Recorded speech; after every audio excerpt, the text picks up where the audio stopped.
नमस्कार, मैं हूं अजय कुमार। आप देख रहे हैं देसी अड्डा और आज हमारे साथ हैं संपादक राकेश तिवारी। बिहार की राजनीति में मुसलमान कभी अनमोल रत्न हुआ करते थे। सभी पार्टियों की निगाहें उन पर टिकी होती थी और सब उनको तवज्जो देते थे, चाहे वो सीट का मामला हो या जीत कर आने की बात हो। लेकिन आज इस लोकसभा चुनाव में देखा जा रहा है कि सभी पार्टियां मुसलमानों से अपने आप को किनारा कर रही है। आखिर बिहार की राजनीति में मुसलमानों का भाव क्यों गिर रहा है? आइए हम इस पर चर्चा करते हैं और जानने का प्रयास करते हैं देसी अड्डा के संपादक राकेश तिवारी जी से। राकेश जी, आखिर मुसलमानों का भाव इतना क्यों गिर रहा है? इस लोकसभा चुनाव में देखा जा रहा है कि बिल्कुल ही मुसलमानों को तवज्जो नहीं दिया जा रहा है। अजय जी, सबसे पहले देसी अड्डा के दर्शकों को स्वागत है। और देखिए, जहाँ तक मुसलमानों के भाव गिरने का सवाल है, इस चुनाव में ऐसा देखा जा रहा है कि पिछले चुनाव के तुलना में भी 14 के बाद जिस तरह से मुस्लिम राजनीति में बैकफुट पे गई है, धीरे धीरे आते आते इस चुनाव में लगता है कि पूरी तरह से हर पार्टी जो उनका वोट लेती है वो भी, और जो उनका वोट नहीं लेती है वो भी, हर पार्टी इस बार ऐसा देखा जा रहा है कि मुसलमानों से किनारा कर रहे हैं। तो बिहार की राजनीति में ऐसा क्यों हुआ, ये आपका सवाल है। इससे पहले हमारे दर्शकों को ये जानना जरूरी है कि आखिर हम जो ये बात कह रहे हैं वो किस आधार पे कह रहे हैं, उसका क्या तथ्य है, वो क्यों हम कह रहे हैं और कैसे कह रहे हैं, वो जानना जरूरी है। तो देखिए, बिहार ही एक ऐसा स्टेट है पूरे देश में जहां जातीय सर्वे हुआ, जहां लालू यादव और नीतीश कुमार की जब सरकार थी तो उन लोगों ने इस मुद्दे को बड़ी तेजी से उठाया और जातीय सर्वेक्षण कराया कि जिस जाति का जितना संख्या होगा उसके हिसाब से उसको हक दिया जाएगा, राजनीति में भी, सामाजिक दायित्वों में भी, आर्थिक रूप से भी, नौकरी के लिए भी अवसर दिया जाएगा। तो उस जातीय सर्वे के हिसाब से ही देखें तो बिहार में जो जातीय सर्वे हुआ उसके हिसाब से मुसलमानों की कुल आबादी 17.70% है बिहार में, पूरे बिहार में। और बिहार में जो 5 जिला है, उन 5 जिलों में मुस्लिमों की अच्छी खासी आबादी है। वो जिला है कटिहार, नंबर 1 पे। सबसे अधिक आबादी कटिहार जिले में मुसलमानों की है। उसके बाद पूर्णिया जिले में है, उसके बाद अररिया में है, उसके बाद किशनगंज में है और उसके बाद दरभंगा में है। ये 5 जिले ऐसे हैं जहां मुसलमानों की अच्छी खासी आबादी है। अब इतने अच्छे खासी आबादी होने के बाद इन सीटों पर यदि आप गणना करेंगे तो मुस्लिम कैंडिडेट को यदि आप खोजने लगेंगे कि कौन कौन सा दल इन पर और कितने लोगों को दिया, यदि सिर्फ मुस्लिम बहुल, मतलब मुस्लिम जहां आबादी ज्यादा है उन्हीं सीटों पर बात करें तो इनमें से भी कई सीट ऐसे हैं जहां मुसलमानों को दरकिनार कर दिया गया हर दल द्वारा। बीजेपी पर तो ये शुरू से आरोप लगते रहा है, तो उनको उस हिसाब से वोट भी नहीं मिलता। लेकिन जिन पार्टियों को वोट मिलता है वो भी इग्नोर कर रही है। अब देखिए कैसे, यदि हम 98 के चुनाव से ही आंकड़ा देखते हैं तो 98 में 6 सीट पर जीत कर आए थे सांसद। तो यदि 6 सीट पर जीत कर आए थे तो आप समझिए कि विभिन्न दलों द्वारा कितने सीटों पर उनको प्रत्याशी भी दिया गया होगा, कुछ सीट पर हारे भी होंगे। तो 6 सीट पर तो जीत कर आए हैं। हमको लगता है कि इस चुनाव में 6 सीट पर उन्हें टिकट भी नहीं मिला होगा। तो जो 6 सीट जीत कर आए थे उसमें गोपालगंज, सिवान, मधुबनी, दरभंगा, किशनगंज और कटिहार ये शामिल था। अब देखिए, गोपालगंज सुरक्षित हो गया तो मुस्लिमों से छीन लिया गया। सिवान में हिना साहब का टिकट कट गया, वो भी मुस्लिम से छीन लिया गया। मधुबनी में केवल अली अशरफ फातमी को आरजेडी टिकट दे रही है।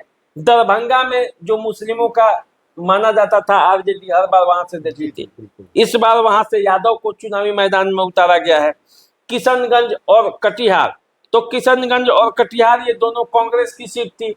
पिछले बार भी दिया था कांग्रेस और इस बार भी वो दिया है। तो कांग्रेस को छोड़कर ये 2 सीटों पर अब आइए 99 के जो चुनाव थे उसमें भी 5 सांसद जीते थे, गोपालगंज, सीवान, दरभंगा, किशनगंज और कटिहार। इसमें जो मधुबनी सीट थी वो नहीं जीत पाए थे। तो ये मामला देखा जाए तो यहाँ पे ये है। अब 9 का जो चुनाव हुआ था उसमें भी भागलपुर और किशनगंज जीत के आए थे। 14 में 4 सीटों पर जीते थे जहाँ पे मुस्लिम कैंडिडेट जीते थे, किशनगंज, अररिया, कटिहार और खगड़िया। खगड़िया से एलजेपी के हालांकि प्रत्याशी थे, लेकिन वो तो मुस्लिम थे। फिर 19 में केवल एक सीट पर किशनगंज। अब देखिए क्या विडंबना है, कहां से चले थे और कहां आकर रुके हैं। अब देखिए पिछले बार जो आरजेडी ने टिकट दिया था वो 5 सीटों पर दिया था। कौन कौन सीट से? सीवान से हिना साहब चुनावी मैदान में थी। दरभंगा से अब्दुल बारी सिद्दीकी चुनावी मैदान में थे। बेगूसराय जहां से डॉक्टर तनवीर हसन चुनाव मैदान में थे। अररिया जहां से सरफराज आलम चुनाव मैदान में थे। और शिवहर जहां से सैयद फैसल अली चुनावी मैदान में थे। और इसके ये तो आरजेडी ने 5 सीटों पर दिया था। इसके अलावा कांग्रेस ने भी 2 सीटों पर दिया था, किशनगंज और कटिहार, जिसमें से एकमात्र किशनगंज सीट पर मुस्लिम जीत पाए, यानी कि डॉक्टर मोहम्मद जावेद जो अभी एमपी हैं वहां के। तो ये देखिए कि इस बार कितने उम्मीदवारों को टिकट मिल रहा है, 5 और 2 7। यदि महागठबंधन की ही बात कर ले, भाजपा तो उसको मान के चलिए निगलेक्ट, क्योंकि उसको ना वोट देने वो तो हमेशा 80 और 20 की बात कर रही है, तो मान लीजिए कि उसको आप निगलेक्ट ही कर लीजिए। तो अब आइए, तो महागठबंधन जहां 7 सीटें दी गई थी, इस बार कांग्रेस ने तो 2 सीटें दे दी हैं। कटिहार से उसके प्रत्याशी तारिक अनवर हैं और किशनगंज से मोहम्मद जावेद। लेकिन आरजेडी को यदि सीटों के हिसाब से देखा जाए तो आरजेडी भी इस बार मुसलमानों से परहेज कर रही है। देखिए दरभंगा में मुसलमान को हटा के वहां पे यादव कैंडिडेट लाया गया है। वोट तो मुसलमानों का चाहिए लेकिन कैंडिडेट वहां नहीं होगा। सीवान में हिना साहब का टिकट कट के वहां पे भी यादव कैंडिडेट उतारा गया है। अब सीवान में भी चाहिए वोट लेकिन कैंडिडेट नहीं, तो सीवान में तो हिना साहब निर्दलीय चुनावी मैदान में उतर रही हैं और उनका असर दरभंगा में भी होगा। आप मान कर चलिए, आप पिछले दिनों जब हिना साहब दरभंगा गई थी तो कितना हुजूम उमड़ा था, जन सैलाब उमड़ा था, फूलों की बारिश हो रही थी, बड़े बड़े जगहों पे उनका रिसीव करने के लिए हजारों गाड़ियों का काफिला खड़ा था। तो ऐसी स्थिति में सीवान और दरभंगा ये दोनों जगह पे तय मानिए आप ये मामला चलेगा। तो कांग्रेस जो 2 जगह दे दी, आरजेडी के बारे में ऐसा माना जा रहा है कि एक सीट मधुबनी है जहां से अली अशरफ फातमी चुनावी मैदान में आरजेडी उतारेगी और दूसरा सीट अररिया। इसके अलावे मुझे नहीं लग रहा है कि किसी सीट पर मुस्लिम कैंडिडेट उतारने की बात भी चल रही है। तो 5 से 2 पर किया गया है। तो अब जीत कर कितने आएंगे आप समझ सकते हैं।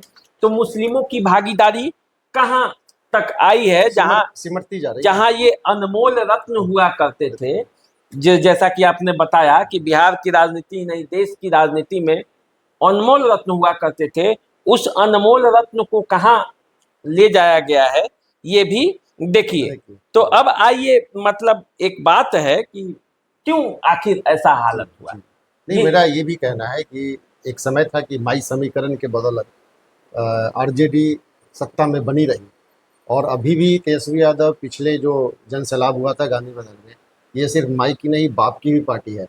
तो क्या माई को दरकिनार करके बाप की तरफ जा रही है पार्टी? देखिए, माई को दरकिनार करके बाप के तरफ जाने की बात नहीं कहा गया था। उन्हें वोट तो माई का चाहिए ही, मुस्लिम और यादव का ही भी चाहिए। लेकिन इस बीच कई बड़े मुसलमान नेताओं का जो जिलों में और गांव में अच्छी खासी उनकी पकड़ है और राजनीति करते हैं, उन्होंने कहा है, सिवान के ही कुछ लोगों ने कहा है कि माई समीकरण तो आरजेडी के पास अब आ ही गया है। एम का मतलब मल्लाह, वाई का मतलब यादव, तो मल्लाह और यादव का समीकरण आरजेडी के साथ है। परिभाषा बदल माई गई। का एम जो है वो मुस्लिम, वो उनसे टूट रहा है। ये मतलब अंडर जी। करेंट है। अब देखिए कहाँ कहाँ टूट सकता है, जैसे देखिए ना, आपको सिवान है, पूर्णिया है, पूर्णिया में पप्पू यादव चुनावी मैदान में है, दरभंगा आपको दिख ही रहा है, आप बगल में मधुबनी चले जाइए तो वहाँ अशोक कुमार यादव चुनावी मैदान में है बीजेपी के टिकट पर, तो वहाँ यादव अशोक कुमार यादव के साथ रहते हैं, हुकुमदेव नारायण के बेटे हैं। तो माई समीकरण का एम फातमी के साथ रहेगा और वाई जो है अशोक यादव के साथ रहेगा। तो ऐसी स्थिति में वो टूट रहा है। मैंने आपका कहना है कि अब वो जगह जो है मुकेश सहनी ले ली है। हाँ, एम का जगह वो भी ले लिए हैं। मैं ये नहीं कह रहा हूँ कि नहीं होगा, लेकिन कुछ सीटों पर इसका असर आपको दिखेगा। वो जमीन पर दिख रहा है, सिवान में भी इसका असर है, दरभंगा में भी इसका असर होगा, पूर्णिया में भी इसका असर होगा, और बहुत से सीट हैं सीमांचल के जिस पर इसका असर आपको दिखेगा। हिना साहब का भी प्रभाव आपको दिखेगा कि कैसे वोट में ट्रांसफर हो रहे हैं।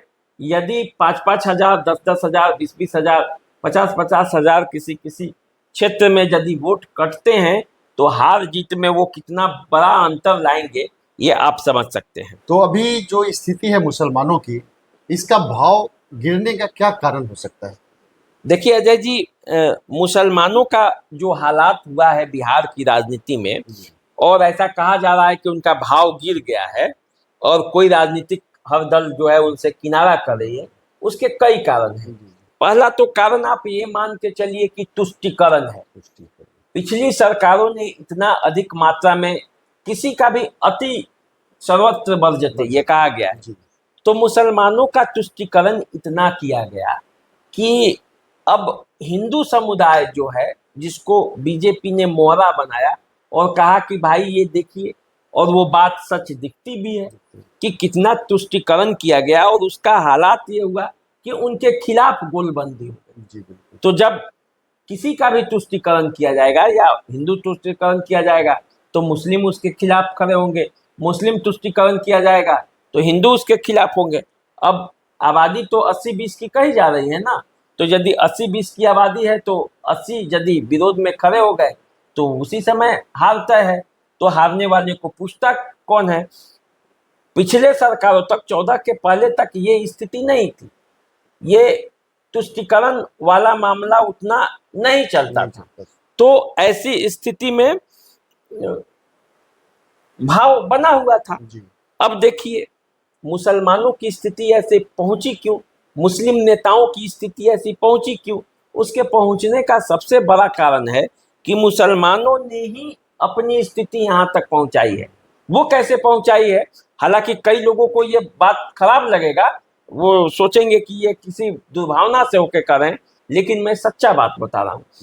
इसलिए पहुंचा है क्योंकि मुसलमानों ने अपने आप को एक खास समुदाय, एक खास पार्टी से जोड़ लिया। दूसरे पक्ष को वे अपने विरोधी के तरफ देखने लगे। अब बीजेपी को कोई मुस्लिम वोट दे नहीं सकता, चाहे कांग्रेस के नेता, आरजेडी के नेता या समाजवादी पार्टी के नेता कितने भी बड़े उनके साथ जुल्म करें। तो जब उधर से आपको हर हाल में उसी को देना है और आप जब उसी पर आश्रित हैं, तो इधर से जो बीजेपी के लोग हैं ये कभी आपको अपने में एक्सेप्ट नहीं करेंगे। फिर जब आप उधर बिन वैल्यू के ही दे रहे हैं, बिना किसी कारणवश ही आप देंगे, तो आपके नेता का वैल्यू क्यों होगा? वो तो नेता, जो वरिष्ठ नेता है, वो जानता है कि आप चाहे कितना भी विरोध करे, जनता जो है वो मोदी के विरोध के नाम पर उनको वोट दे देगी। तो जब वोट आपका फ्री में मिल जाएगा उसको, तो आपका वैल्यू कहाँ, आपके नेता का वैल्यू कहाँ? और जब ये नेता का वैल्यू नहीं होगा, आपके वोट का वैल्यू नहीं होगा, तो फिर कैसे होगा? यदि आप में से भी यदि उन पार्टियों को लगता कि मैं टिकट नहीं दूंगा तो इनको ये बीजेपी में चला जा सकता है, इसे बीजेपी टिकट दे सकती है, तब तो उनका डर बना रहता, आपका टिकट भी वो काटने की हिम्मत नहीं जुटाते। लेकिन उनका डर इस बात से समाप्त हो गया है कि आप न कहीं जा सकते हैं, आप न कहीं टिकट के लिए किसी दूसरे का दरवाजा खटखटा सकते हैं, आप उन्हीं पर निर्भर हैं। और जब आप उन पर निर्भर हैं तो निर्भर को कौन सम्मान देता है? तो इसीलिए उनकी स्थिति ये हुई है और यही डर का कारण है। यदि आज सिवान से हिना साहब ने बगावत की झंडा उठाई है तो आज उनके सामने लोग हैं, और यदि लोग हैं, यदि वो जीत जाएंगी तो उनका सम्मान बढ़ेगा, और यदि वो जीत के दिखाएंगी तो आरजेडी भी मजबूर होगा वहां। लेकिन आप केवल बीजेपी को दूर करने के लिए सत्ता से यदि आप वैसा करेंगे तो आपका हाल ऐसा ही होगा, न वो पूछेगा न ये पूछेगा, आपका वोट फ्री में जाएगा। तो चुनावी चर्चा में अभी आप सुन रहे थे राकेश तिवारी जी से मुसलमानों की स्थिति के बारे में। इस तुष्टीकरण की राजनीति में बिहार के अनमोल रत्न कहे जाने वाले मुसलमान आज कहीं ना कहीं हाशिए पे हैं। जिन नेताओं को, जिन पार्टियों को जब जरूरत पड़ी मुसलमानों को अपना वोट बैंक समझा, लेकिन आज मुसलमानों का भाव बिल्कुल ही गिरता जा रहा है। तो मुसलमानों को समझना पड़ेगा, सोचना पड़ेगा और एक निर्णय पे आना पड़ेगा, और अपने राजनीतिक अस्तित्व बचाने के लिए उनको भी लड़ना पड़ेगा। परिणाम आपके हाथ में है, आप जनता हैं, आप मालिक हैं, आप किसको जिताते हैं, किसको हराते हैं, ये सब आपके हाथ में है। तो आप इस चुनाव में अपने ताकत का, अपने शक्ति का परिचय दीजिए और अपने आप को, जो आपके भाव गिर रहे हैं, उसको संभालने का प्रयास कीजिए और मेरा इंतज़ार कीजिए। इस चुनावी चर्चा को लेकर एक बार फिर हम आपके बीच आएंगे, तब तक मेरा इंतज़ार कीजिए और नमस्कार स्वीकार कीजिए। नमस्कार।